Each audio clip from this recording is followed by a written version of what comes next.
పులుపుతో పచ్చళ్ళు పెట్టుకోండి కానీ బలుపుతో పంచాయతీలు పెట్టుకోకండి. పచ్చళ్ళలో కారం వేసుకోండి కానీ అహంకారం చూపించకండి. వ్యాపారం చేసుకోండి కానీ వ్యవహారం ఖచ్చితంగా మార్చుకోండి.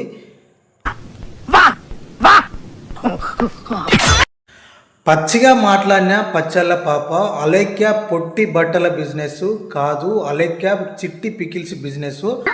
టాలెంట్ చూపిస్తున్నావేంటి? ఒక కస్టమరు అలేఖ్య చిట్టి బిజినెస్ వాట్సాప్ గ్రూపులో ఏందక్క ఇంత రేటు ఉన్న మీ పచ్చళ్ళు అని కామెంట్ చేయడం జరిగింది. దండం పెట్టి మరీ అడిగాడు. దానికి రివర్స్గా వీళ్ళు పచ్చళ్ళు అమ్ముకునేటోళ్ళు పిచ్చిగా మాట్లాడారు. అసలు ఘోరమైన అవమానకరమైన బూతులు ఉపయోగించి మరీ మాట్లాడడం జరిగింది. అంటే నీ అంత చీప్ ఫకింగ్ ఫెలో ఇంకెక్కడ ఉండడు. పని చేయి, నువ్వు గట్టిగా ఫోకస్ చేయాలమ్మ కెరియర్ మీద. ఎందుకంటే లేదంటే నీ గర్ల్ ఫ్రెండ్ లేదంటే నీ పెళ్ళ. పచ్చళ్ళు అమ్ముకోరి కానీ పిచ్చోళ్ళ చూడకండి జనాలని.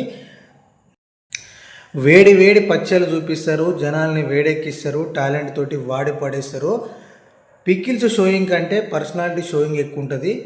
నిజంగా ముఖం సింగారం, మాటలు మాత్రం బోగారం ఉన్నాయి. కరెక్ట్గా చెప్పేవయ్యా, డెఫినెట్గా నేను పచ్చళ్ళ పేరుతోటి జనాలను పిచ్చోళ్ళు చేస్తున్నారు. ముఖం కాదు గుణం కూడా మంచిగా ఉండాలి. వ్యాపారం కాదు వ్యవహారం కూడా మంచిగా ఉండాలి. నిజంగా వాట్సాప్లో అతడు అడిగిన క్వశ్చన్కి అంత దారుణమైన బూతులతోటి రిప్లై ఇవ్వడం నిజంగా సరికాదు. ఖచ్చితంగా ప్రతి ఒక్కరు దీన్ని ఖండించాలి.